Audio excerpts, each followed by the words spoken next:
আজকে আমরা এমন একটা ব্রাউজার নিয়ে কথা বলবো যেটা শুধু ব্রাউজার না, এটা পুরো ওয়েব দুনিয়ার ভবিষ্যৎ বদলে দিতে পারে। কারণ এআই এখন শুধু চ্যাটবট না, এআই এখন ঢুকে গেছে আপনার ব্রাউজারের ভেতরে। আর এই কারণে সবাই এখন বলছে যে সবচেয়ে বেশি ইউজ হওয়া গুগল ক্রোম নাকি এখন শেষ হতে চলেছে। দেখেন, গুগল ক্রোম প্রথম আসে 2008 সালে। তখনকার দিনে ইন্টারনেট এক্সপ্লোরার আর মজিলা ফায়ারফক্স ছিল বাজারে। ক্রোম তখন স্পিড, সিম্পল ডিজাইন আর গুগলের ব্র্যান্ড ভরসার কারণে রাতারাতি পপুলার হয়ে যায়।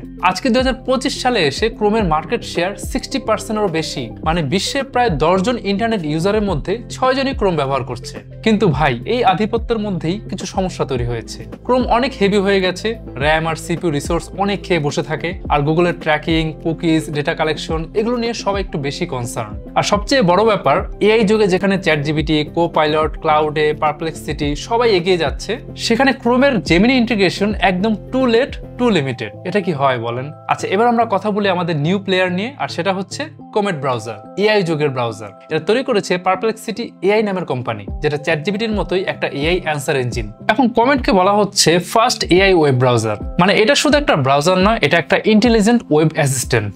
আপনি যে ওয়েব পেজেই যান না কেন, কমেট আপনার সঙ্গে কাজ করবে। ওয়েব পেজ রিড করবে, বুঝবে, সামারি বানিয়ে দিবে, এমনকি আপনার হয়ে কাজও করবে। আর এটা ইনস্টল করাও অনেক ইজি। পারপ্লেক্সিটি সাইট থেকেই অবশ্যই ডাউনলোড করবেন, কারণ অ্যাপ স্টোর বা থার্ড পার্টি সাইটে নকল বা স্প্যাম ভার্সন থাকতে পারে। তারপর ডাউনলোড হয়ে গেলে আমরা সচরাচর কোনো সফটওয়্যার যেভাবে ইনস্টল করি ঠিক সেম প্রসেসে অ্যাপ্লাই করবেন। এরপর কমেট ব্রাউজার খুললেই প্রথম যে জিনিসটা চোখে পড়বে সেটা হলো clean and modern interface. White background, minimal icon আর স্মুথ অ্যানিমেশন সব মিলিয়ে একটা ফিউচার রেডি ভাইব দেয়। আমার কাছে তো এটা বেশ ভালো লেগেছে। সবচেয়ে ইন্টারেস্টিং পার্ট হলো এর এআই সাইড বার। ধরুন আপনি কোনো ওয়েব পেজ রিড করছেন, পাশেই থাকবে একটা ছোট এআই প্যানেল, যেটা সেই পেজের সামারি বের করে দিতে পারে, কোয়ারিজের অ্যান্সার বের করে দিতে পারে, এমনকি রিলেটেড ওয়েবসাইটও সাজেস্ট করে দেয়। কারণ কমেট হলো ক্রোমিয়াম বেসড। যারা ক্রোম ইউজার তাদের জন্য কিন্তু এটা খুবই বেটার হবে। তাই ক্রোমের এক্সটেনশনস, বুকমার্কস, হিস্টোরি সবকিছু আপনি ইম্পোর্ট করতে পারবেন এখানে।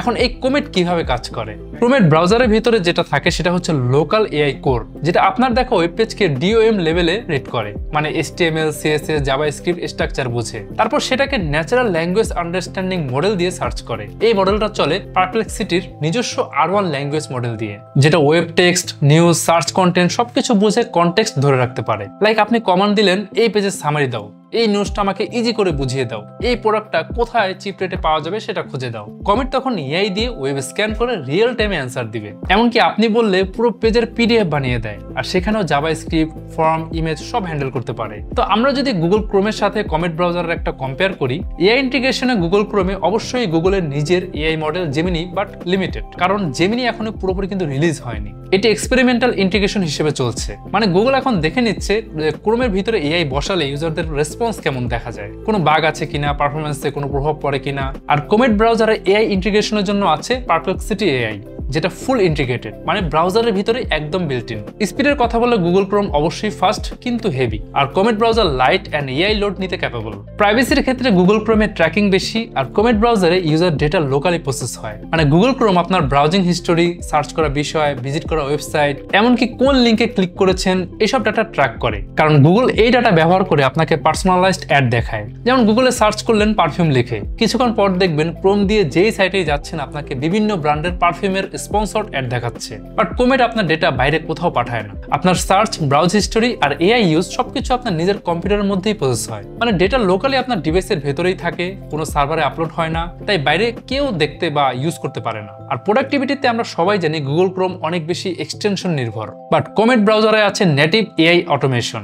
যেমনটা আমরা দেখলাম এআই ব্রাউজিং এর সময় অটো কিভাবে কাজ করে দেয়। ওকে, রিসোর্স ইউসেজের কথা বললে গুগল ক্রোমের র্যাম অনেক বেশি খরচ হয় তুলনামূলকভাবে, যেখানে কমেট দিচ্ছে স্মার্ট অপটিমাইজেশন। কমেট একটা স্মার্ট রিসোর্স ম্যানেজমেন্ট সিস্টেম আছে, এখানে আপনার ইউজেস দেখে ঠিক করে কোন ট্যাবের জন্য কত র্যাম লাগবে। কোনো ট্যাব মিনিমাইজ করলে ওটার প্রসেস র্যাম থেকে স্লিপ মোডে চলে যায়। ব্যাকগ্রাউন্ড স্ক্রিপ্টগুলো কমেট অফ করে দেয় যদি আপনি ইউজ না করেন। এভাবে কিন্তু র্যাম অনেক সেভ হয়, ব্রাউজার কিন্তু লাইট থাকে। এখন কমেট ব্রাউজারে কয়েকটা লিমিটেশন বলে যাই। সবকিছুর মতো এটাতেও কিছু লিমিটেশন আছে, লাইক এটা এখনো কিন্তু বেটা স্টেজে আছে, তাই কিছু সাইটে কিন্তু বাগ দেখা যায়। ব্যাংকিং বা সিকিউর সাইটে ব্যবহার করা এখনই ঠিক হবে না, আর এআই প্রসেসিং এর জন্য হালকা ডিলে থাকে কিছু কিছু কাজের সময়। তবে এগুলো কিন্তু একদম ন্যাচারাল, কারণ নতুন ব্রাউজার হিসেবে কমেটের ইকোসিস্টেম বিল্ড আপ হচ্ছে।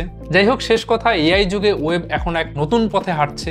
আগে ওয়েব মানে ছিল ইনফরমেশন লাইব্রেরি, এখন ওয়েব মানে হচ্ছে interactive intelligence. Comet, Arc, Brave, Edge সবাই এখন নিজেদের এআই নিয়ে কাজ করছে। আর ক্রোম যদি এখানে ফার্স্ট আপডেট না আনে তাহলে অচিরেই ইন্টারনেট এক্সপ্লোরারের মতো হারিয়ে যাবে। তাই গুগল এআই ইন্টিগ্রেশনে উচিত সিরিয়াস হওয়া, ক্রোমকে আপডেট করা। তো আপনি একবার কমেট ব্রাউজার ট্রাই করে দেখতে পারেন, তাহলে নিজেই বুঝতে পারবেন এআই দিয়ে ওয়েব ব্রাউজিং কেমন লাগে। আর আজকে ভিডিও তাহলে এখানেই শেষ করছি। আশা করি আপনাদের ভিডিওটা ভালো লেগেছে। যদি ভালো লাগে অবশ্যই শেয়ার করতে ভুলবেন না। আর যে কোনো কোয়েরি থাকলে অবশ্যই কমেন্ট করবেন। আজকে তাহলে যাচ্ছি, দেখা হবে পরে কোনো ভিডিওতে।